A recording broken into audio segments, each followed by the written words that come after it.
Hello and welcome to today's daily reading for I'm into April already.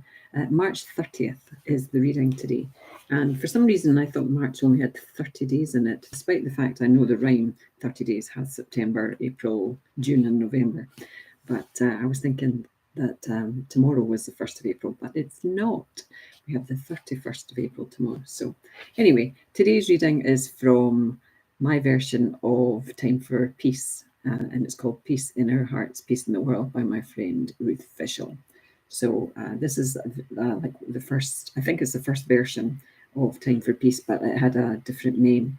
And because now she has a series of books with Time for, so Time for Joy, Time for Peace, Time for Hope is just coming out in May.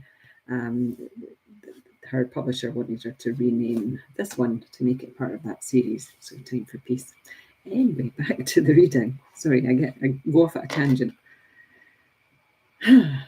March 30th. God is here, awaiting our request for help. Asking will result in a wave of peacefulness, followed by a sense of well-being that will not leave us as long as we keep our hearts open to God. And that's a quote from someone called Karen Casey. Days do not always go the way we would like them to go. Jobs are lost. Earthquakes and hurricanes hit. Relationships break up. We fall ill. People dear to us die.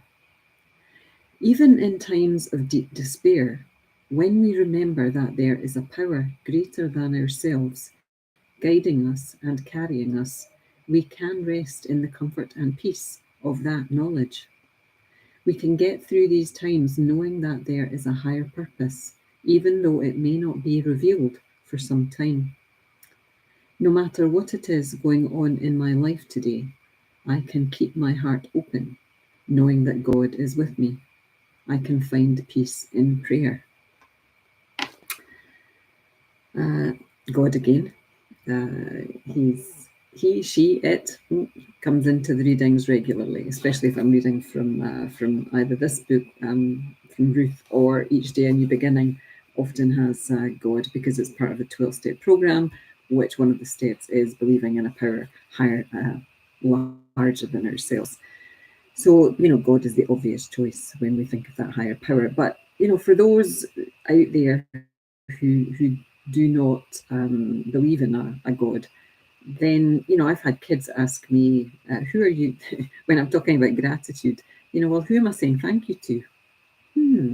Like why am I saying thank you? Who am I saying thank you to? And it's really just, as much as anything else, I think you're saying it to yourself. Thank you. Because we are God. We are the universe. We are whatever our version of the bigger self is, the bigger power is. We are a part of it. So if we focus on ourselves, then we can connect with that higher power.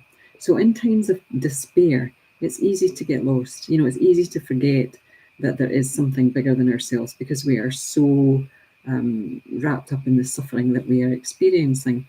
And I have, had lots of periods of suffering in my life. And when I look back on them, yes, they were definitely meant to be, because they usually were times when I was propelled in a direction that I wasn't going in. I needed something so drastic and so despairing that it would alter the course of my, I call it my internal GPS. So if it's going the wrong way, something big happens and it redirects me. So it's a bit like I've been lost and then I'm found again. So back to God, this God that we pray to. Even when I stopped believing in the religious God that I believe in, I still prayed every day. And I pray several times a day, sometimes a dozen times a day. And they're just little prayers. And, they just go out. It's a bit like that gratitude. You're saying thank you. Well, who are you saying thank you to? Who are you saying that prayer to?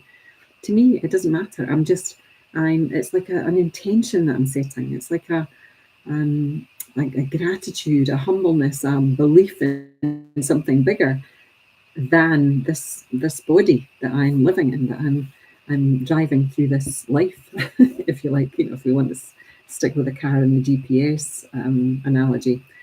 So anyway, I ask you today just to think about your relationship with prayer and with God, and whether you believe in a power bigger than yourself or not. And that's right for you at this moment. It's whether you are open enough to explore whether there is something that connects with you. Oh, time's up. I may or may not come back to this in the next couple of days. Namaste. Have a wonderful day. Bye now.